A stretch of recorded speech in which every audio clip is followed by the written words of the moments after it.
grades of concrete in RCC is recommended for severe exposure conditions by BIS।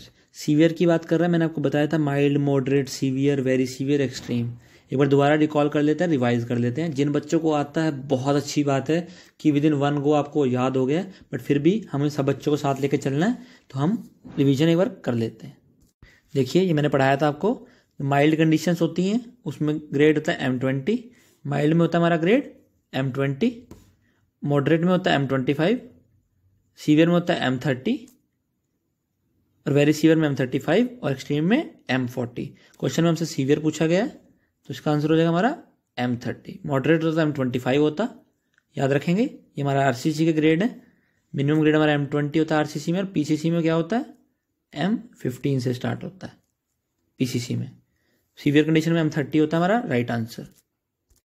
देखो question में वही पूछना, severe condition में पूछा था उसने, सीवियर में होता है हमारा M30, माइल्ड में M20, ये होता है माइल्ड का, ये होता है मॉडरेट का, ये होता है सीवियर का, very severe 35, extreme M40। M15 हमारा PCC की मॉडरेट कंडीशन में आता है, PCC की मॉडरेट कंडीशन में M15 यूज होता है। आई होप आप लोगों को क्वेश्चन समझ आ गया होगा। Option D is the right answer. Question 7 ये राजस्थान जेईई में आया हुआ क्वेश्चन है। Following is referred to determine the zone of fine aggregate. यहाँ पे IS कोड पूछा है, कौन सा फाइन एग्रीगेट के लिए होता है, याद रखेंगे 383। IS 383 फाइन एग्रीगेट के लिए होता है, 456 होता है हमारा RCC के लिए, याद रखना है। 383 हमारा फाइन एग्रीगेट के लिए होता है और 456 होता है हमारा RCC के लिए। IS 1893 किस लिए होता है, ये अर्थक्वेक रेजिस्टेंट बिल्डिंग्स के लिए होता है, अर्थक्वेक रेजिस्टेंट बिल्डिंग्स के लिए होता है।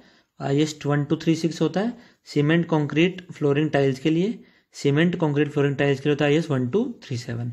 आई होप मैंने चारों कोड्स आपको बता दिए हैं ताकि क्वेश्चन में कहीं से भी आए, कोई भी कोड पूछे तो आपको सारे कोड्स का पता होना चाहिए। Question number 8 Rajasthan JEE 2016। Following grade is recommended for moderate exposure. बताया था mild, moderate, severe, very severe, extreme. तो मॉडरेट में क्या हो जाता है हमारा M25, तो option D is our correct answer. Question 9 Rajasthan JEE 2016। Following categories of sand shows maximum bulking at certain percentage of moisture content. याद रखना 5% पे मैक्सिमम बल्किंग होती है, ये हमने पढ़ चुके हैं हम। मैक्सिमम बल्किंग हमारी 5% पे होती है, और ज़्यादा ना फाइन सैंड में जो बल्किंग है वो ज़्यादा होती है as compare to coarse sand और मीडियम सैंड। तो option A is our correct answer. Fine sand में सबसे ज़्यादा बल्किंग होती है और वो भी 5% पे मैक्सिमम होती है। दो ही तरह के क्वेश्चन बन सकते हैं, मैंने दोनों आपको समझा दिए हैं। Compaction question 10 compaction of concrete helps in. Rajasthan JEE 2016 में आया। कॉम्पैक्शन हेल्प कैसे करता है, segregation of aggregates, removal of excess water, increase of density, addition of required air voids. याद रखना जब भी कॉम्पैक्शन करते हैं हम किसी चीज़ का, किसी को कॉम्पैक्ट करने की कोशिश करते हैं तो उसकी हम डेंसिटी इंक्रीज करते हैं, उसकी हम डेंसिटी इंक्रीज कर देते हैं through compaction. Compaction of concrete helps in increase of density. Option C is our correct answer. Question number 11 देखते हैं, SSC जेईई 2007 में आया ये। Concrete attains major part of its strength in 1 week, 2 week, 4 week and 5 week. जिसने cement की class अच्छे से की होगी उसको पता है कि सबसे पहले रिएक्ट और सेट कौन करता है, C3A करता है, देन C4AF करता है, then C3S and then C2S। ये 24 आवर्स में करते हैं दोनों। फर्स्ट वीक तक ये करता है और 1 ईयर तक हमारा C2S करता है। तो ये C3S तक जब बात आती है 1 वीक तक, तब तक हमारी अराउंड 70% स्ट्रेंथ अटेन हो जाती है।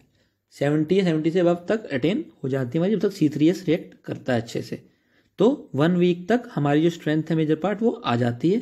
तो option A is our correct answer of question number 11।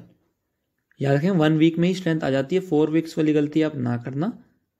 4 week में हम करेक्टरिस्टिक स्ट्रेंथ निकालते हैं 28 डेज पे। 28 डेज में हम क्या निकालते थे, FC के। ये आप RCC में पढ़ चुके होंगे।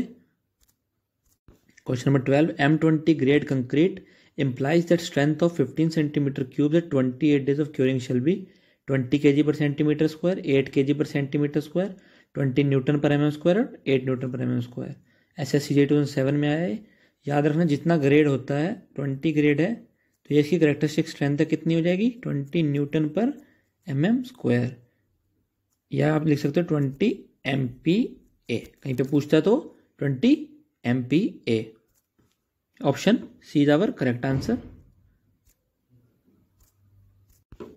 और यहाँ पे अगर 200 kg सेंटीमीटर स्क्वायर होता तो वो भी करेक्ट आंसर हो सकता था, बट यहाँ पे 20 गिवन है तो 20 is incorrect, 200 is correct. 20 MPa या फिर 200 kg पर centimetre square is the correct answer. Question number 13 SSCJ 2008, strength and quality of concrete depend upon. Strength और क्वालिटी दोनों पूछ रहा है।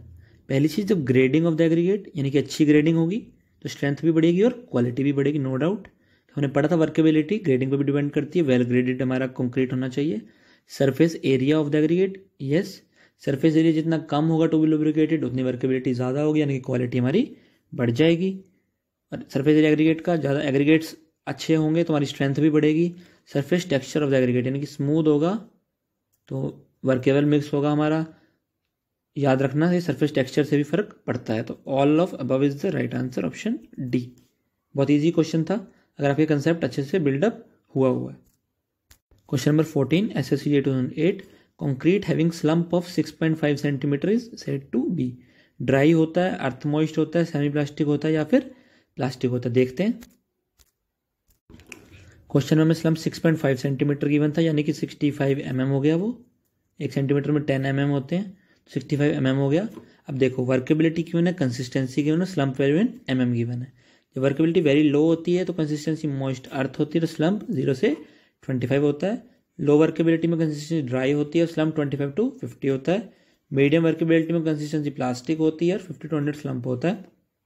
और हाई वर्केबिलिटी में ये सेमी फ्लूइड बन जाता है और वर्केबल स्लम्प वैल्यू होती है 100 से 175 mm।